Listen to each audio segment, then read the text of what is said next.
నమస్తే, నేను జర్నలిస్ట్ శ్రీనివాస్. ఈరోజు న్యూస్ అనాలిసిస్లో ముందుగా నమస్తే తెలంగాణ పేపర్ చూద్దాం. కేటీఆర్ని జైల్లో పెడతాం, చంద్రమండలంలో ఫిర్యాదు చేసిన అరెస్టు తప్పదు. లగచర్ల భూసేకరణ ఏమైనా ప్రపంచ సమస్యనా? రైతుల భూములు తీసుకుంటుంటే అడ్డుకుంటారా? వేములవాడ సభలో సీఎం రేవంత్ రెడ్డి చెప్పిండు. కేటీఆర్ నాట జైల్లో పెడతాడట.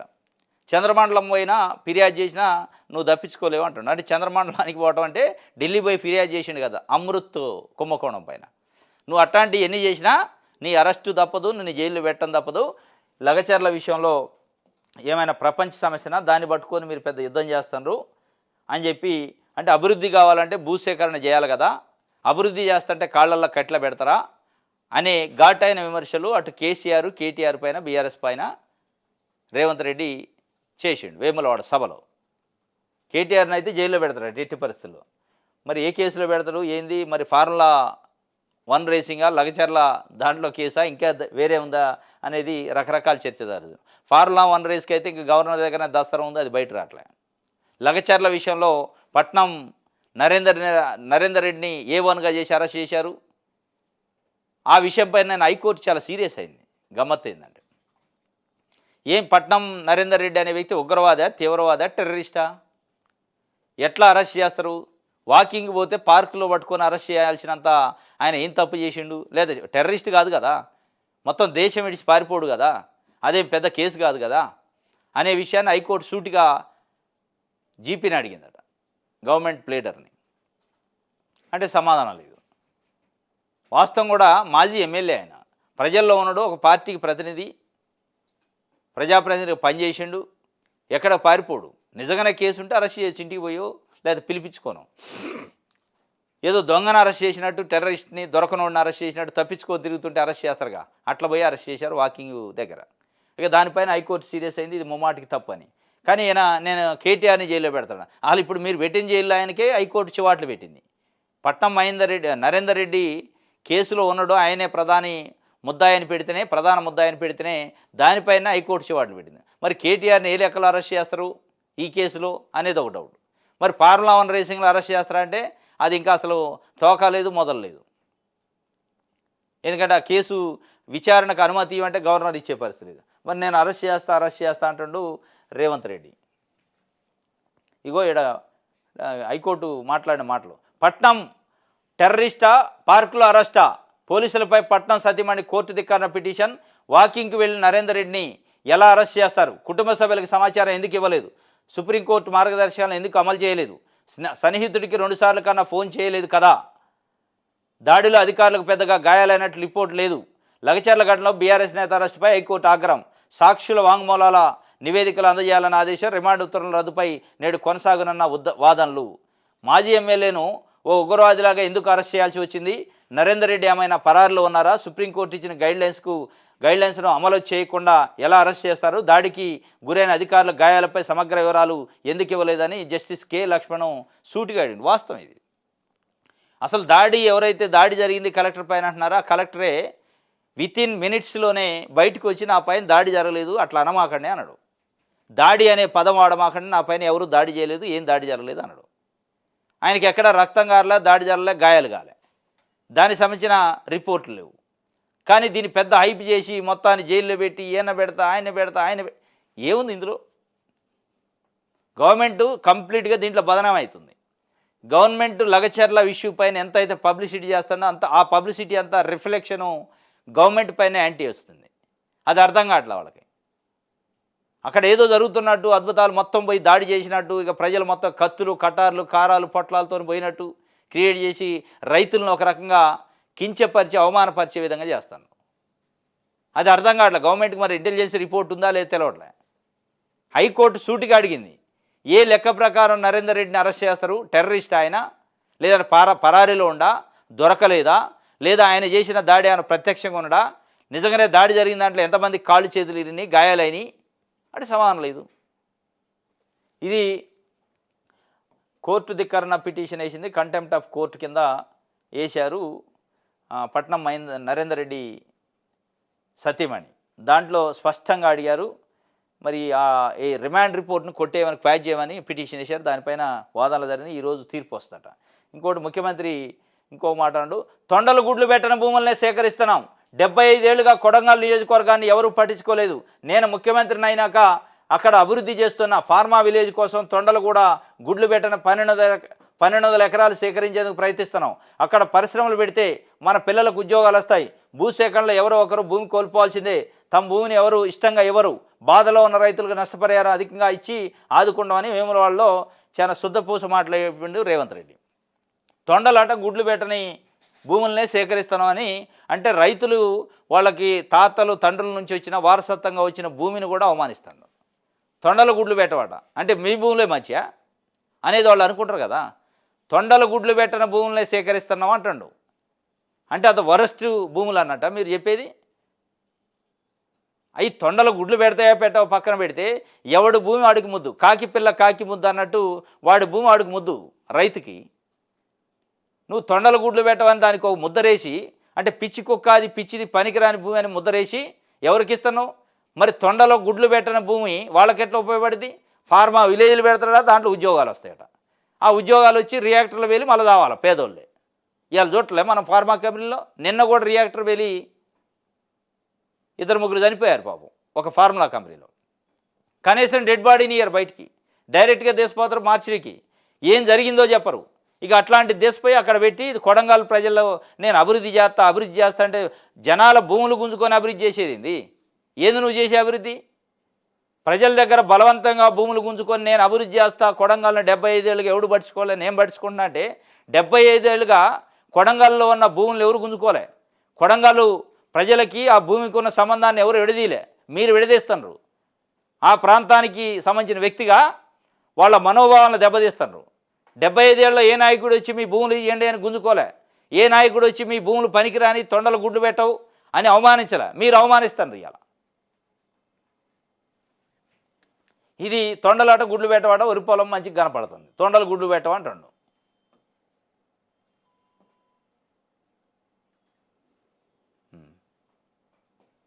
వికటించిన మధ్యాహ్న భోజనం నారాయణపేట జిల్లా మాగమూరులో 100 మంది విద్యార్థులకు అస్వస్థ, వారిలో 15 మంది పరిస్థితి విషమం.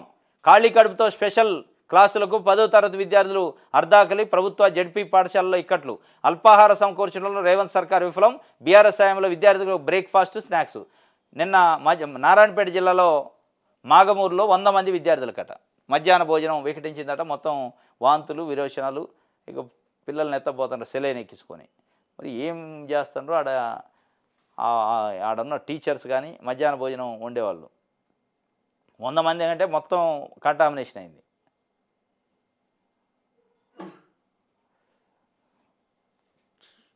రైట్, ఇది నమస్తే అన్న సాక్షి చూద్దాం.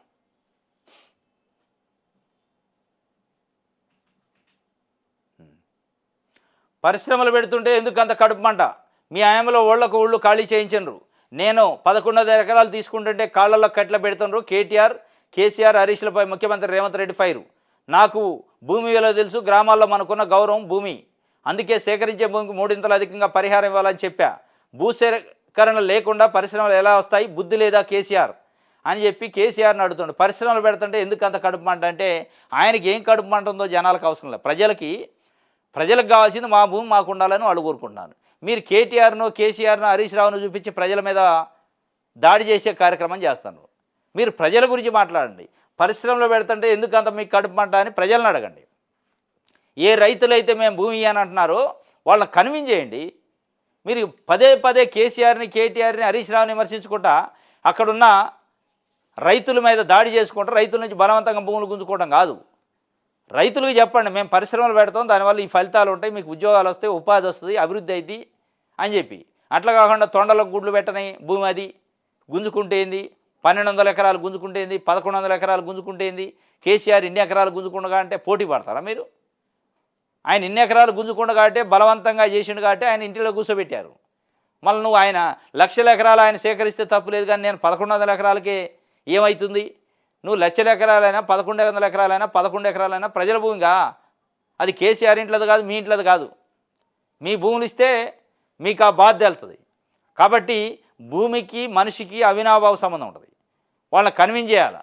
రైతుకి భూమికి అవినాభావ సంబంధం ఉంటుంది. ఆ సంబంధాన్ని మీరు తొలగిస్తే మీరు తెంపేస్తే వాళ్ళ బాధ వర్ణాతీతం. కాబట్టి వాళ్ళకి కన్విన్స్ చేయాలి, వాళ్ళకి ఇంకా ఆల్టర్నేట్ ఏర్పాటు చేయాలి. భూములు తొండల గుడ్లు పెట్టని భూమి అంటున్నారుగా, మంచి భూమి ఇప్పియండి అన్నాను. మరి సేమ్ ఇక్కడ ఎంత భూమి తీసుకుంటున్నారో అదే భూమిని వేరే దగ్గర ఇప్పియండి. నువ్వు 3 ఇంతలు వద్దు, 4 ఇంతలు వద్దు నీ పరిహారం అని రైతులు అడుగుతారు. ఇవ్వాలి భూమినే ఇప్పియండి. పనికొచ్చే భూమి, సాగుకు యోగ్యమైన భూమిని ఇప్పించండి. ఏ రైతు అబ్జెక్షన్ చెప్పడు. వాళ్ళకి కావాల్సిన భూమిని, వాళ్ళకి కావాల్సిన ఇల్లు వాకిల్ని మీరు ఏర్పాటు చేయండి. ఏర్పాటు చేయడం వల్ల మల్లన్న సాగర్లో R&R కాలనీ పేరుతో 14 గ్రామాలను కేసీఆర్ ఒక దగ్గర కుప్ప లెక్క పెట్టి వాళ్ళు రోజు 4-5 చావులకు కారణమైనట్టు కాదు. ఒక సఫిషియెంట్గా ఒక గ్రామం రూపురేఖలతోని ఏర్పాటు చేయండి. చేసి వాళ్ళకి పనికొచ్చే భూమినేయండి. ఎవడు వద్దంటాడు?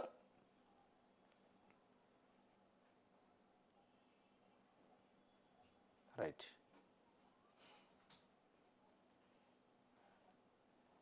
కేసీఆర్ అట రైతు సీఎం అట, రేవంత్ రెడ్డి బూత్ సీఎం అట. మాట తప్పడం రేవంత్కి అలవాటు. వరంగల్ సభలో కేసీఆర్ జపం. మాజీ మంత్రి హరీష్ రావు చెబుతుండు, మద్యం అమ్మకపోతే అధికారులకు మెమో ఇస్తున్నారట.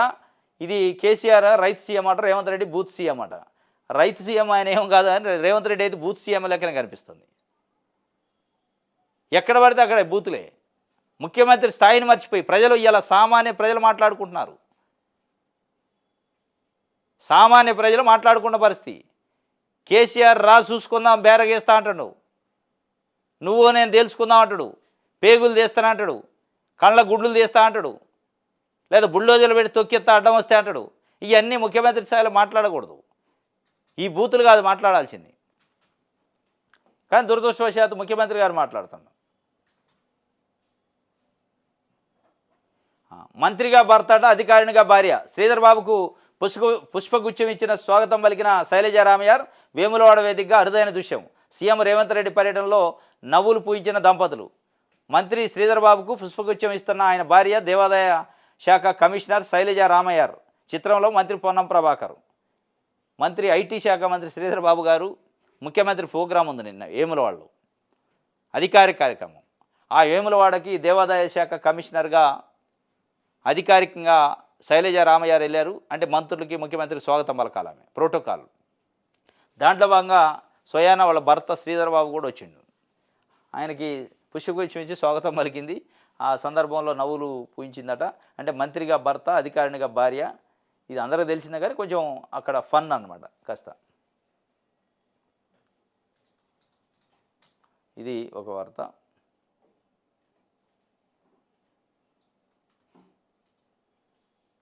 మార్కులు కొట్టి మార్కెట్ పట్టిందట. మార్కెట్ కమిటీ చైర్పర్సన్ పదవికి మౌఖిక పరీక్ష. ఎక్కువ మార్కులు సాధించిన మహిళలకు పగ్గాలు. జుక్కల ఎమ్మెల్యే వినూత్న ప్రయోగం. సౌజన్యాన్ని అభినందిస్తున్న మంత్రి కోమటిరెడ్డి వెంకటరెడ్డి. చిత్రంలో ఎమ్మెల్యే లక్ష్మీకాంతారావు. జుక్కల ఎమ్మెల్యే తోట లక్ష్మీకాంతారావు ఒక వినూత్నమైన ప్రయోగం చేసిండు. జనరల్గా మార్కెట్ కమిటీ చైర్మన్లు అంటే వాళ్ళ కార్యకర్తలకు ఎవరికైతే వాళ్ళు ఇవ్వాలనుకున్నారో వాళ్ళ పేరు రాసి పంపిస్తారు మార్కెట్ కమిటీ కమిషనర్కి. వాళ్ళు గెజెట్లో అనౌన్స్ చేస్తారు.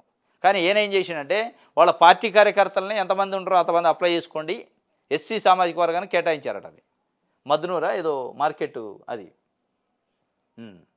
అయితే మద్నూరు మార్కెట్ కమిటీ ఆయన నియోజకవర్గ పరిధిలో ఉంది. ఆయన ఎంతమంది ఒక 15-20 మంది అప్లై చేశారట, మాకు కావాలని. ఈ 15-20 మందికి ఇంటర్వ్యూ పెట్టిండు ఆయనే.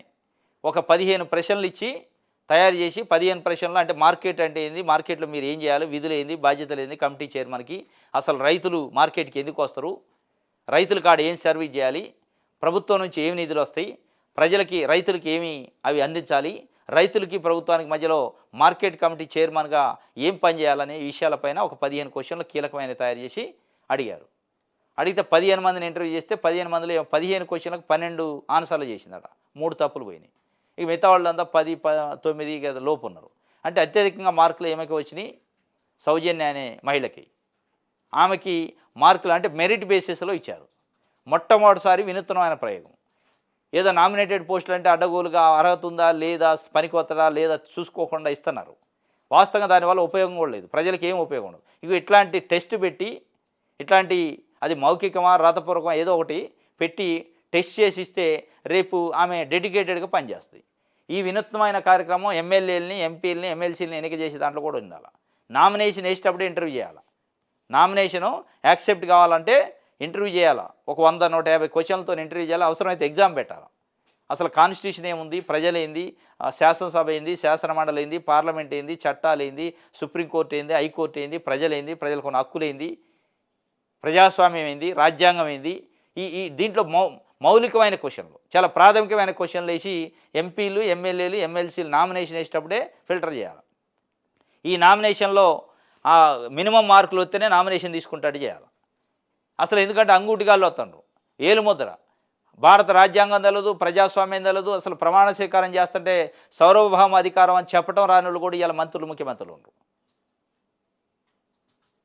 ముఖ్యమంత్రులు ఉండరు. అసలు ఆ పదాలకు అర్థమైందో తెలియదు. ప్రమాణ స్వీకారం చేస్తారు, పత్రం ఇస్తే చదువుతారు, ఆ పదాలకి అర్థమైందో తెలవని వాళ్ళు కూడా మంత్రులు ఉండరు.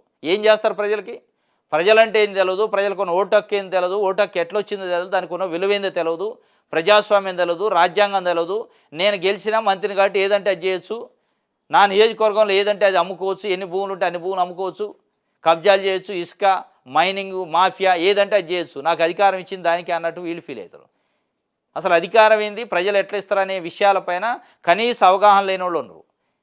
కాబట్టి జుక్కల ఎమ్మెల్యే లక్ష్మీకాంతారావు గారు చేసిన ప్రయోగాన్ని రేపు దేశవ్యాప్తంగా ఎమ్మెల్యేలు, ఎంపీలు, ఎమ్మెల్సీల ఎంపికలో కూడా, నామినేషన్ యాక్సెప్టెన్సీలో కూడా తీసుకోవాలి. తీసుకుంటే ప్రజలకు న్యాయం జరిగింది. ఇది మార్కులు కొట్టింది, మార్కెట్ పట్టిందట ఆమె. ఇగో రియాక్టర్ పేలింది, కార్మికుడి దుర్మరణం, మరో ముగ్గురికి తీవ్ర గాయాలు, వీరిలో ఇద్దరు పరిస్థితి విషమం, జీడిమెట్లలో అరోరా పరిశ్రమట ప్రమాదం. ఇగో ఇట్లాంటి నెలలో ఒక 4-5 జరుగుతున్నాయి. హైదరాబాద్ చుట్టుపక్కల సంగారెడ్డి కానీ, పటాన్ చెరువు కానీ, ఇట్లా ఈ ఏరియాలో ఎక్కడైతే ఉన్నాయో ఇటుపోతే జీడిమెట్ల తర్వాత ఉన్న ఫార్మా కంపెనీలు విచ్చలవిడిగా, అటుపోతే చౌటప్పల్ దగ్గర దివీస్ కంపెనీ కానీ, ఇట్లాంటి వాటిల్లో పాపం బతుకుదేరువు కోసం ఉద్యోగాలు చేసే చిన్న చిన్న ఎంప్లాయీస్ రియాక్టర్ పేలి, గ్యాసులు లీక్ అయ్యి, కెమికల్ లీక్ అయ్యి చనిపోతే కనీసం ఆ కుటుంబ సభ్యులకు చెప్పరు. ఇప్పుడు మీవాడు ఇట్లా చనిపోయిండు, రాత్రి ప్రమాదం జరిగిందని కూడా చెప్పరు. డైరెక్ట్గా సాపలో చుట్టి హాస్పిటల్లో తీసుకుపోతారు. హాస్పిటల్లో పోస్ట్మార్టం చేశాక శవాన్ని ఇస్తారు. డైరెక్ట్ ఏం జరిగిందో కూడా చెప్పరు. అంత దురదృష్టమైన అమానవీయ ఘటనలు ఇవాళ జరుగుతున్నాయి ఫార్మా కంపెనీల పేరుతోనే. ఆ ఫార్మా కంపెనీలను అడిగేటోడు లేడు, ప్రశ్నించేటోడు లేడు. పత్రికలలో వార్తలు రాసే దమ్ము ఉండదు ఎవరికి, అధికారులకు అడిగే దమ్ము ఉండదు, కేసులు పెట్టే దమ్ము ఉండదు. కనీసం నిన్న అక్కడ సిఐ పోయిండట, అసలు ఏం జరిగిందని అడిగితే సిఐకి కూడా సమానం చెప్పలేదట. ఆయన చెప్తుండు, సమాచారం ఇవ్వకుండా మృతదేహాన్ని ఎందుకు తరలించినట్టు, ఇదే పరిశ్రమలో గత ఏడాది 2 కార్మికుల మృతి అని చెప్పి కూడా ఆయన చెప్తున్న పరిస్థితి. ఇది ఇంత దారుణం అంటే శవాలతోని వ్యాపారం చేస్తారు వాళ్ళు. శవాలను ఇట్లా నెట్టేయటమే. పురుగులు, పనికిరాని పురుగులు గిట్ట చచ్చిపోతే ఎట్లో అది మనిషికి అంత విలువ ఉంది అక్కడ. మృతుడి బంధువులకు పోలీసులు సమాచారం ఇవ్వకుండా పరిశ్రమ యాజమాన్యం అనిల్ కుమార్ మృతదేహాన్ని ప్రమాద స్థలం నుంచి తరలించారు. విషయం తెలుసుకున్న సూరారం ఇన్స్పెక్టర్ ఫైర్ అధికారి శేఖర్ రెడ్డి పరిశ్రమ లోపలికి వెళ్ళారు. తమకు సైతం యాజమాన్యం ఎలాంటి వివరాలు ఇవ్వలేదని వారు చెప్పారు. ప్రమాదానికి అసలు కారణం ఏంటి, ఎలా జరిగింది అని మృతుడి బంధువులకు పరిశ్రమకి యాజమాన్యం ఎలాంటి సమాధానం చెప్పకపోవడంతో అతడి బంధువులు పరిశ్రమ యాజమాన్యంపై దశలో గొడవ దిగారు. ఇది పరిస్థితి. ఫైర్ అధికారులకు కానీ పోలీసులకు కానీ కూడా చెప్పలేదు. ఎట్లా జరిగిందంటే చెప్పట్లేదట. అంటే సిఐ గారు పోయి అడిగితే కూడా సమానం చెప్పలేంటే సిఐ వాళ్ళ స్థాయిలో అసలు లెక్కే లేదన్నట్టు. మీకెందుకు రాబాయి చెప్పేది, మేము చేసే దందాలో పెద్ద పెద్ద పోలీస్ అధికారులు నువ్వేంది నడు అవతలకని నెట్టేసినట్టు, ఒక రకంగా నెట్టేసినట్టే. ఇది ఇలా జరుగుతున్న ఫార్మా కంపెనీ. ఇదే ఫార్మా విలేజ్ల కోసం కొడంగల్లో, లగచర్లలో మేము భూములు గుంజుకుంటాం, ఫార్మా కంపెనీలు పెడతాం అంటే గట్ట జనాలు చంపడానికే. ఇప్పుడు అసలు ఉన్న ఫార్మా కంపెనీలు చేస్తున్న ఆగడాలేంది, వాళ్ళు చేస్తున్న రూల్స్ వయలేషన్ ఏంది, ఎంతమందిని చంపుతున్నారు, ఆ విషయాలపైన సమగ్రమైన సిట్టింగ్ జడ్జితో విచారణ చేస్తే ఒక్క కంపెనీ ఉండదు, అన్ని మోతాయి. వాళ్ళు విడుదల చేస్తున్న పొల్యూషన్, కాలుష్యం, మురికి, ప్రజల జీవితాలతో ఆడుకుంటున్నారు తెలుసా. ఇక అది కావాలట మనకి. మాట్లాడితే నేను కంపెనీలు పెడతా, ఏ కంపెనీ నువ్వు పెట్టేది, ప్రజలు చంపే కంపెనీ. రైట్, ఇది వెలుగు చూద్దాం.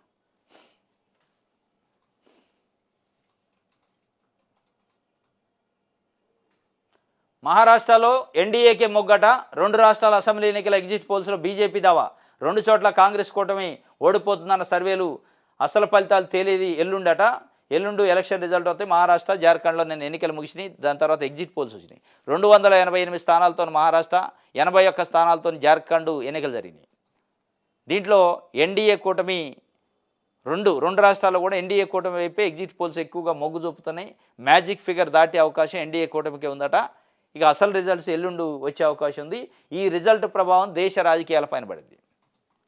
దేశ రాజకీయాలు ఒక రకంగా బీజేపీకి గడిచిన సాధారణ ఎన్నికల్లో ఒక యాంటీ ఇన్కంబెన్స్ కనపడది. వాళ్ళు అలర్ట్ అయ్యారు. ఎందుకంటే మనం హర్యానా దాంట్లో జరిగిన ఎన్నికల్లో కూడా బీజేపీ విన్ అయింది. ఇప్పుడు ఇక్కడ జరిగే ఎన్నికల్లో కూడా బీజేపీ విన్ అయితే కాంగ్రెస్ ఒక రకంగా డిజపాయింట్ అయ్యే అవకాశం ఉంది, కాంగ్రెస్ క్యాడర్. మరి ఏం జరిగిందో చూడాలి. మొత్తానికైతే ఎన్డీఏ కూటమికి అవకాశాలు ఉన్నాయట. దాదాపు ఎక్కువ ఈ ఎగ్జిట్ పోల్స్ అయ్యే చెప్తున్నాయి. ఒక్కో నియోజకవర్గానికి 50 కోట్లు రోడ్ల రిపేర్లకు ఎమ్మెల్యేల నుంచి ప్రపోజల్ తీసుకున్న ఆర్ఎండ్బి 10 ఏళ్లుగా రిపేర్లు చేయకపోవడంతో భారీగా ప్రతిపాదనలు. కొన్ని జిల్లాల్లో టెండర్లు పిలిచిన ఆఫీసర్లు బీఆర్ఎస్ ఎమ్మెల్యేల నియోజకవర్గాలకు కూడా ఫండ్స్ అట. ఆ నిధులు చాలమంటున్నారట ఎమ్మెల్యేలు. మేము గెలిచి 10 నెలలు అయింది, మాకు పైసా లేదని ఎమ్మెల్యేలు మొత్తుకుంటున్నారు. మాకేం పైసా ఆందానం లేదు, ఏం కథ లేదు, ప్రజలకు పని చేయాలంటే ఏం లేదు, చేతులు డబ్బులు లేవు అంటే ముఖ్యమంత్రి గారు ఒక్కొక్క ఎమ్మెల్యేకి 50 కోట్ల రూపాయలు ప్రపోజల్ పంపండి రోడ్డు రిపేర్కి అంటే ఇక రోడ్డు రిపేర్లు కాంట్రాక్టర్కి ఇతరు, దాని వెనక ఇక తతంగం జరిగింది. ఇది ఒక్కో నియోజకవర్గానికి ఇది పరిస్థితి. వచ్చే నెల మొదటి వారంలో అసెంబ్లీ సమావేశాలు. కీలక బిల్లు ఆమోదానికి సిద్ధమవుతున్న సర్కారు. మూసీ పునర్జీవనంపై చర్చించే ఛాన్సు. ఎంపీలను ప్రత్యేక ఆహ్వానితులుగా చేర్చే యోచనట. దాంట్లో వచ్చే నెలలో మొదటి వారంలో అసెంబ్లీ సమావేశాలు అంటే డిసెంబర్లో. దాంట్లో కీలకమైన బిల్లులు ఉంటాయట. మూసీ పునర్జీవనం పైన కూడా చర్చ ఉంటుందట. దాంతోపాటు నాకు తెలిసి స్థానిక సంస్థల ఎన్నికల్లో 2 కంటే పిల్లలు ఎక్కువ ఉన్నోళ్ళు కూడా పోటీ చేసేదానికి అదొక బిల్లు పెట్టే అవకాశం ఉంది. అంటే ఏపీలో ఆ బిల్లు ఆమోదం తెలిపారు. ఇక్కడ కూడా పెట్టి బిల్లుకి ఆమోదం తెలుపుతారు అనుకుంటా.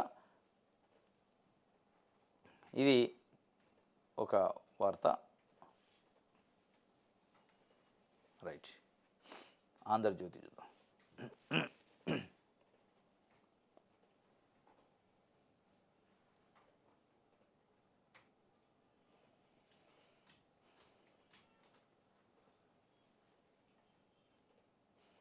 రైట్,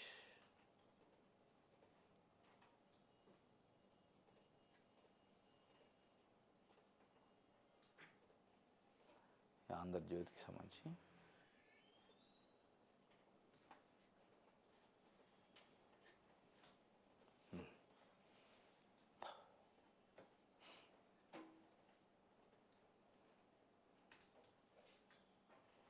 రేవంత్ కేసీఆర్ భయం. వరంగల్ సభలో 50 సార్లు ప్రస్తావన. రాష్ట్రంలో బీఆర్యూ ట్యాక్స్ ప్రతి బిల్లుపై 8 నుంచి 10% వసూళ్లు. మోసం చేయడం, మాట తప్పడం రేవంత్ రెడ్డి డిఎన్ఏలోనే ఉంది. పాలమూరు పర్యటనలో హరీష్ రావు చెబుతుంటారు రేవంత్కి కేసీఆర్ భయం పట్టుకుంది, అందుకే పదే రోజుకి 50 సార్లు చెబుతుంటారు. మన వరంగల్ సభలో 50 సార్లు కేసీఆర్ అని జపం చేసిండు. కేసీఆర్ బయటికి రాకపోతేనే, జనాల్లోకి రాకపోతేనే ఈ స్థాయిలో భయపడుతున్నాడు. కేసీఆర్ బయటకు వస్తే నువ్వు తట్టుకోలేవనే ఒక రకంగా మెసేజ్ ఇస్తారు బీఆర్ఎస్. హరీష్ రావు నేను చెప్తుండు కేసీఆర్ బయటికి రాకుండా ఫామ్ హౌస్లో పడుకుంటే నీకు భయానికి చచ్చిపోతాను, కేసీఆర్ నిజంగానే ప్రజల్లోకి వచ్చి బయట తిరిగితే నువ్వు తట్టుకోలేవురా నాయన అని చెప్తుండు. ఇది ఒక వార్త ఆంధ్రజ్యోతి సంబంధించి. ఈనాడు చూద్దాం.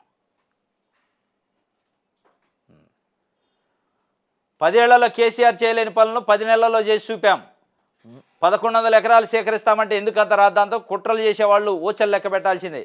వేములాడ సభలో సీఎం రేవంత్ రెడ్డి హెచ్చరిక. రాజన్నాలయంలో కోడె మొక్కు చెల్లించుకున్న ముఖ్యమంత్రి ప్రధాన గుడి విస్తరణ పనులకు శంకుస్థాపన చేసిండరా. 10 ఏళ్లలో చేయలేదట కేసీఆర్. ఏం చేసిండట? ఏం చేసిండు? 10 ఏళ్లలో కేసీఆర్ చేయింది ఏం చేశారు? రైతు భరోసా ఇచ్చినవా? రైతు బీమా ఇచ్చినవా? ఇందరమ్మ ఇళ్ళు ఇచ్చారా? రేషన్ కార్డులు ఇచ్చారా? ఏమిచ్చారు? ఒక బస్సు ఒకటి ఇచ్చారు. మహిళలకు బస్సు ఇచ్చి ఎక్కి తొక్కుని చావండి అని ఇచ్చారు. ఏమైనా ఇచ్చినవా? ఏ విషయంలో 10 ఏళ్లలో చేయింది కేసీఆర్ మీరు చేశారు? ఏం కనపట్టలే ప్రజలకి. 10 ఏళ్లలో చేయింది నేను చేసిన అంటే ధరణిని బంగాళాఖాతంలో కలిపి ఏదో కొత్తది తెచ్చినారా? ధరణి సమస్య అట్లే ఉంది, ఇంధన మిళ్ల సమస్య అంతే ఉంది, రేషన్ కార్డుల సమస్య అంతే ఉంది. ఏ విషయంలో ఇచ్చారు? మీరు ఇస్తున్న 6 హామీలు అట్లే ఉన్నాయి. ఎక్కడన్నా ఇచ్చినట్టుంది? పెన్షన్లు పెంచుతున్నాను అవి అంతే ఉన్నాయి. మహిళలకు 2500 ఇస్తున్నాను అవి అంతే ఉన్నాయి. ఏ విషయంలో కేసీఆర్ చేయలేని పని నేను ఇది చేసి చూపించా శబాష్ అనిపించే పని ఏముంది? ఏది లేదు. కానీ చెప్తున్నాను నోటి మాటలు, నేను చేసినా అని. ప్రజలకు అర్థం కావట్లేదు ఏం చేసిండు అబ్బా అని. రైట్. ఇది ఈనా ఆంధ్రజ్యోతి, ఈనాడుకు సంబంధించి.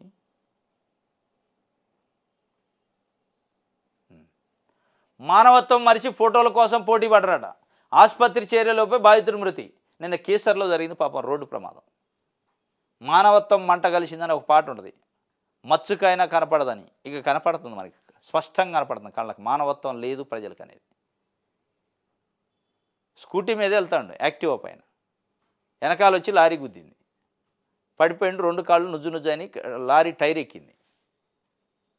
టైర్ ఎక్కితే 2 కాళ్ళు నుజ్జు నుజ్జు అయ్యి విలవిల్లాడుతాడు మనిషి. అక్కడ ప్రజలు గుమ్ముగూడారు, ఫోటోలు వీడియోలు తీస్తాడట. ఎవడన్నా ఒక్కడన్నా హాస్పిటల్లో తీసిపోదాం, హెల్ప్ మీ అంటుండట. నాకు సాయం చేయండి, హాస్పిటల్లో తీసిపోండి, చచ్చిపోయేటట్టునని రోధించిండట. రోదన మామూలు కాదు, మొత్తుకుండట. ఒక్కడ కూడా మానవత్వం చెల్లించలే. మనిషి రూపం కాదు వాళ్ళు, అక్కడ ఉన్న వాళ్ళంతా రాక్షస రూపులు, మనిషి రూపంలో ఉన్న రాక్షసులు అనమాట. ఒక్కడ కూడా స్పందించి మానవత్వం, ఏం ఫోటోలు తీయకపోతే వీడియోలు తీయ కొంపలు మునుతాయా? ఏం చేయాలి ఆ వీడియోలతోని? అరే మనిషి చనిపోతుండ్రా నాయన అంటే వీడియో తీసి ఏం చేస్తావు? మనిషిని కాపాడాలి కదా. ఇగో ఇట్లా చనిపోతుండని సునకానందమా? చనిపోయాడు పాపం, లేట్ అయింది. 108కి ఫోన్ చేసి సరదాగా మంచి ఫోటోలు వీడియోలు తీస్తాను. కనీసం ఫస్ట్ ఎయిడ్, కనీసం నోట్లు కానీ మంచి నీళ్ళు పోయాలి కదా. మనుషులం కదా మనం. కనీసం జంతువులైనా సాటి జంతువుకి ఏదైనా దెబ్బ తగిలితే ఆడ అన్నీ గుమ్ముకూడతాయి. పక్షులు, కాకులు, కోతులు, కుక్కలు, వాళ్ళ సాటి జంతువుకి ఏ సంబంధం ఉండదు, బ్లడ్ రిలేషన్ ఉండదు, ఏది ఉండదు. అయినా ఒక 10 గుమ్ముగూడి ఆడ ప్రొటెక్ట్ చేస్తాయి, సానుభూతి చూపిస్తాయి. కనీసం వీళ్ళు ఏం చూపిస్తారు? సానుభూతి ఫోటోలు వీడియోలు తీసి సానుభూతి చూపించారు. నిన్న కేసర్లో జరిగింది. ఇదే మానవత్వం అంటే? ఇదే మనం నేర్చుకున్న చదువు, సంస్కారం? ఒక్కడికన్నా సెన్స్ ఉందా? వీడియోలు తీస్తారు. వీడియోలు దేనికి? ఏం చేస్తారా వీడియోలు? ఎడబెట్టుకుంటారు తీసిపోయి. మనిషిని కాపాడలేని వీడియో, మనిషిని కాపాడలేని ఫోటో, మనిషిని కాపాడలేని మనిషి ఉంటే ఏంది, లేకపోతే ఏంది? మూగ జీవాలు, వాళ్ళ దాంట్లో ఏదైనా జరిగితే మూగ జీవాలు కూడా సంఘీభావాన్ని తెలుపుతాయి. కనీసం కుక్కలు, జంతువులు, ఆవులు ఇట్లాంటివి కూడా ఒకదాన్ని ఒకటి దగ్గరకు వచ్చి సంఘీభావం తెలుపుతాయి. ఇక ఆ సోయి కూడా లేదు, ఆ మానవత్వం కూడా లేదు. అందుకే మానవత్వం మరిచి ఫోటోల కోసం పోటీ పడరట. ఇక వాళ్ళు ఆ ఫోటోలతోనే పోతారు. 35 సంవత్సరాల వయసు చిన్న చిన్న పిల్లలు ఉన్నారట, 2 పాపం. లారీ దొక్కిచ్చిండు లారీవుడు. ఇది కేసర్లో జరిగింది నిన్న. ఇది ఈనాడుకు సంబంధించి.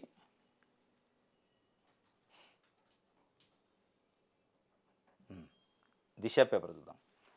కేటీఆర్ ఎగురు ఎంత ఎగురుతావో, ఎక్కడికి ఉరుకుతావో, ఎంత ఉరుకుతావో గుర్తుపెట్టుకో, నువ్వు ఓచలు లెక్క పెట్టాల్సిందే. కేసీఆర్ నిండా 1,00,000 కోట్లు మింగి ఫామ్ హౌస్లో బోర్ల బనిండు. ప్రజలతో పాటు దేవుణ్ణి మోసం చేశాడు. ఇందిరమ్మ రాజ్యంలో 10 నెలల్లో 50,000 మందికి నియామక పత్రాలు ఇచ్చాం, వచ్చి లెక్క పెట్టుకో, ఒక్కరు తగ్గినా క్షమాపణ చెప్పేందుకు నేను సిద్ధం. అసలు ఆయన ఇప్పుడు అన్నాడా? కేసీఆర్ ఇప్పుడన్నా నువ్వు ఎన్ని ఉద్యోగాలు ఇచ్చినావు, తక్కువ ఇచ్చినావు, ఎక్కువ ఇచ్చినావు అని? మీరే 2 లక్షల ఉద్యోగాలు ఇస్తాం 12 నెలల్లో, ఫస్ట్ సంవత్సరం లాంటివి. 2 లక్షలు పోయి ఇప్పుడు 50,000కి లెక్క పెట్టుకో అంటండి. ఎవరు చెప్పారు 50,000 ఇస్తానని? అసలు మీరు చెప్పింది ఏంది? అధికారంలోకి వచ్చిన 365 రోజుల్లో 2 లక్షల ఉద్యోగాలు, ప్రభుత్వ ఉద్యోగాలు నింపుతాం. నువ్వు నింపింది 50,000 అంటే 25% నింపి లెక్క పెట్టుకో అంటున్నావు. ఏంది లెక్క పెట్టేది? ఎవరు లెక్క పెట్టాలా? మాట్లాడితే కేసీఆర్ అంటాడు తప్ప ప్రజల గురించి మాట్లాడలే ఆయన. ముఖ్యమంత్రి గారు ఎంత ఎగురుతో ఎగురు, ఓసలు లెక్క పెట్టాలంటాడు. ఓసలు లెక్క పెట్టితే లెక్క పెట్టు, ప్రజల గురించి చెప్పు ముందు. ప్రజలకు ఏం చేస్తారో చెప్పకుండా ఓసలు లెక్క పెడతావు. ఆయన ఓసలు లెక్క పెడితే ఏంది, బయట ఉంటుంది, జనాలకి ఏంది సంబంధం? రైట్. ఇది వార్త. రైట్. పర్మిషన్ ఒక్కవారికి ఉందట, నడిచేయి 9 అట. ఆఫీసర్లను మేనేజ్ చేసుకుంటూ పనులు. నిర్వాహకులు కండగా వివిధ శాఖల ఆఫీసర్లు. 300 కోట్ల బకాయిలు ఎగేసిన పట్టింపు కరువు. తొగ్గూడెం క్వారీతో గ్రామాలు అతలాకుతలం. మనుషులు, మూగజీవాలు చనిపోతున్న పట్టణ వైనం. ప్రజాధనం లూటీ అవుతున్న చర్యలు శూన్యం. ఉద్యమానికి సిద్ధమవుతున్న గిరిజన సంఘాలు ఈడీ, ఐటీ శాఖలకు ఫిర్యాదు చేసేందుకు రెడీ. అనుమతి తీసుకుందాం ఒక్కదానికి, నడుపుతున్నది మాత్రం 9. ఇది భద్రాద్రి కొత్తగూడెం జిల్లా పాలవంచ మండలం తొగ్గూడెం క్వారీలో జరుగుతున్న అసలు దందాట.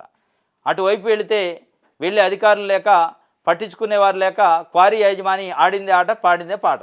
ఇది కొత్తగూడెం, భద్రాద్రి కొత్తగూడెం జిల్లాలో 2, 3 వార్తలు వచ్చినాయి. పర్మిషన్ ఒకదాన్ని తీసుకుంటాట, ఇంకో 9 అదనంగా నడుపుతుండట. అటు పోయే అధికారి లేడు, అడిగేటోడు లేదు. అడిగినోడిని నిన్ను క్వారీలోనే బూడి చేస్తా అంటున్నాడు క్వారీవాడు. నిన్ను క్వారీలో తీసిపోయి గుంట తీసి అందులో బూడుతా చంపి పడేస్తా అంటున్నాడు. దానిపైన చర్యలు తీసుకునే అధికారులు లేరు. ఇగో ఇది ఇవాళ తతంగా జరుగుతుంది. ఈ మైనింగ్ మాఫియా మామూలుగా లేదు. ఈ మైనింగ్ మాఫియాకి పోలీస్ అధికారులు, మైనింగ్ అధికారులు, ఫారెస్ట్ అధికారులు అందరి మద్దతు ఉంది. మద్దతు లేకుండా చేయలేడు. అందరి మద్దతు ఉంది కాబట్టి వాడు ఈ లంచాలు సంచులు తీసుకొని వీళ్ళు ప్రజలను వంచిస్తున్నారు. చనిపోతున్నాడు. మూగజీవాలు మనుషులు చనిపోతున్నారు, కానీ మనుషుల జీవితాల కంటే, మనుషుల ప్రాణాల కంటే వాళ్ళకు వచ్చే లంచాలు డబ్బులే ముఖ్యం అన్నట్టు అధికారులకి. నిజంగానే అధికారులు చదువుకున్న వాళ్ళు అయితే, సంస్కారం ఉంటే, నిజంగా చదివిందే చదువు అయితే, అక్కడ చనిపోయే మనుషులు వాళ్ళ జీవితాలు, వాళ్ళ ప్రాణాల గురించి మానవత్వంతో ఆలోచిస్తే అధికారం ఉంది వాళ్ళకి. ఎట్లా అంటే అట్లా సీజ్ చేసి పడేయచ్చు అధికారంతో. చేయరు, డబ్బులు కావాలి వాళ్ళకి. ఇది పర్మిషన్ ఒక్క వారికి ఉంది, కానీ నడిచే 9 నడుపుతుండట. ఇది ఒక వార్త ఇచ్చారు. త్వరలోనే నామినేటెడ్ పదవుల భర్తీ కసరత్తు చేస్తున్న కాంగ్రెస్. ఏఐసీ స్టేటు ఇన్ఛార్జి దీపాదాస్తో టీపీసీసీ చీఫ్ సీఎం రేవంత్, మంత్రులు బట్టి ఉత్తమ్ భేటీ. మహారాష్ట్ర, జార్ఖండ్ ఎన్నికలు ముగియడంతో లైన్ క్లియర్. తొలి విడతలో పూర్తయిన 37 పోస్టుల భర్తీ. కష్టపడిన వారికే మిగతా నామినేటెడ్ పోస్టుల ప్రయారిటీ.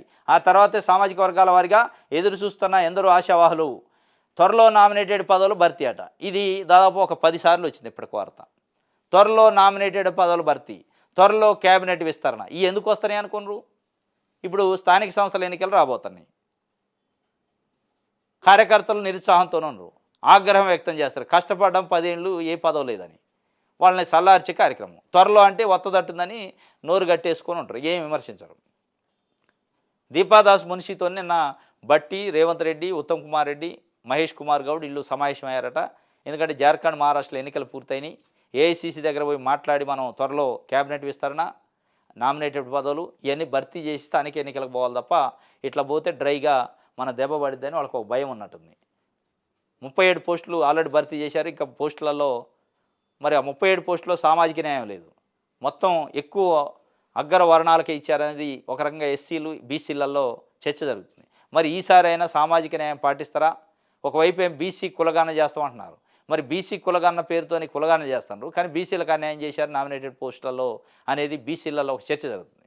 మరి ఇప్పటికైనా బీసీలకి న్యాయం చేస్తారా, వాళ్ళకి అవకాశాలు ఇస్తారా అనేది కష్టపడ్డ వారికి ప్రయారిటీ అంటే ఇవ్వండి. కష్టపడ్డ వాళ్ళకి, కష్టపడ్డ వాళ్ళలో బీసీలో ఉన్నారు, ఎస్సీలో ఉన్నారు, ఎస్టీలో ఉన్నారు. సామాజిక న్యాయం పాటిస్తే ఎస్సీ, ఎస్టీ, బీసీలో కూడా కష్టపడ్డ వాళ్ళు ఉన్నారు, డెడికేటెడ్గా వాళ్ళకి ఇవ్వాలా. దాదాపు 10-15 సంవత్సరాల నుంచి పార్టీని భుజాన మోసిన బీసీలో ఉన్నారు, ఎస్సీలో ఉన్నారు. మళ్ళీ దీంట్లో రేవంత్ రెడ్డి అమ్మటి ఎవరు వచ్చారు? రేవంత్ రెడ్డి జెండా మోసేటోడు, రేవంత్ రెడ్డి సంచి మోసేటోడు, లేదా ఇంకొక ఆయన సంచి మోసేటోడు, ఇట్లా చూడొద్దు. ఈ సంచులు మోసేటోళ్ళకి కాదు ఇవ్వాల్సింది, పార్టీని మోసేటోళ్ళకి ఇవ్వండి, పార్టీ జెండాను భుజాన మోసేటోళ్ళకి ఇవ్వండి. ఇది వాళ్ళు కోరుకుంటున్న పరిస్థితి. రైట్, ఇది దిశకి సంబంధించి. ఇది ఈరోజు న్యూస్ అనాలిసిస్లో వార్తల విశ్లేషణ. రేపు తాజా వార్తలతో తిరిగి కలుసుకుందాం. Thank you.